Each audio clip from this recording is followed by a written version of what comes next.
Okay, this is going to be a little bit about plumbing. This is actually the meter check and the water pressure check, and we're going to roll a couple other things into it, having to do with the lawn sprinkler system, for example, maybe the water heater. We're in the parkway in front of the home. We're in the parkway, and this is an analog meter, the home inspector's friend, I like to say.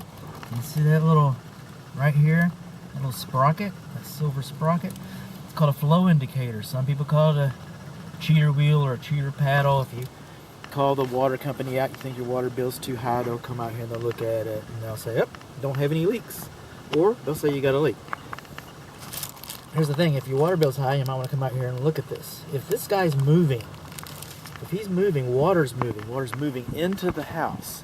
That's not for sewage, it's not a drain leak indicator, that's a water supply, potable, drinkable, that kind of water supply indicator.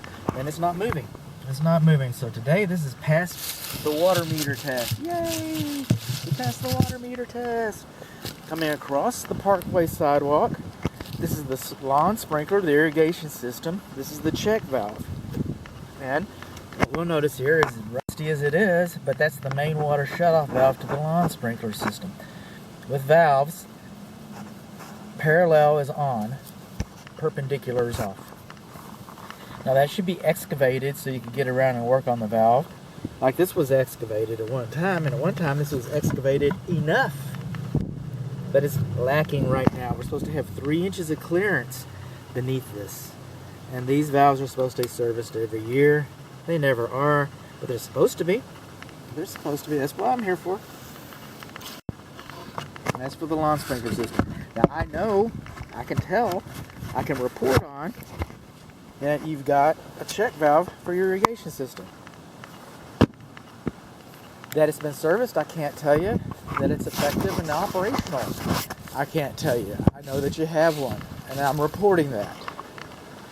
Coming along here, this is outside of my wheelhouse a little bit, but this is supposed to be the vacuum breaker for the swimming pool drain line. That's what that's supposed to be. That's underground now. The vacuum breaker can no longer work effectively.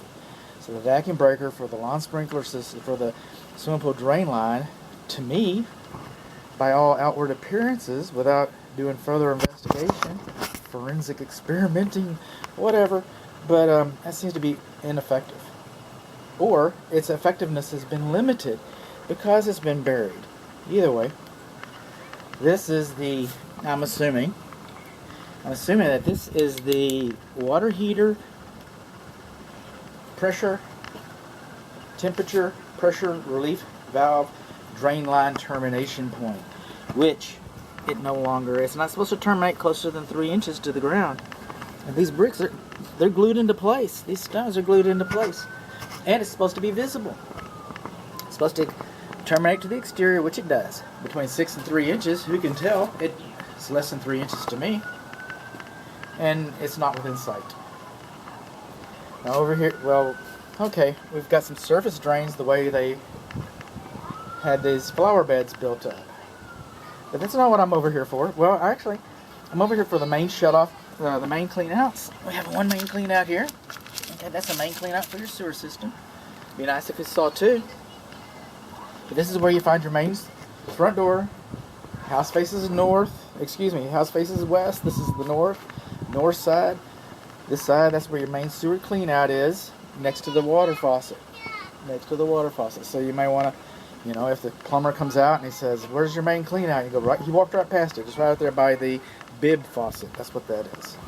So, and this is the bib faucet. This is the front faucet. It's the closest faucet to the water meter. And what we're looking for is between 40 and 80 psi, pounds per square inch. And it looks to me like we've got about 70 psi. That's a good thing. So the water pressure is good and correct. So what did we learn here today? Okay. We learned that the water pressure to the house is about right. We learned that the meter passed the meter test. We learned that the check valve doesn't have enough clearance underneath it, and the main shutoff handle is rusty. We learned that the swimming pool vacuum breaker may not be operating properly. We learned where the clean out is, and we learned that the water heater temperature pressure relief valve drain line does not terminate properly. Now we're on the lawn sprinkler system here. Now we're on here and got this bubble hose here, but let me go right on over here. Let's learn something else. We're learning today. Lawn sprinkler irrigation heads are not supposed to be closer to the structure than 12 inches. That's going to spray the house. That's going to spray the house.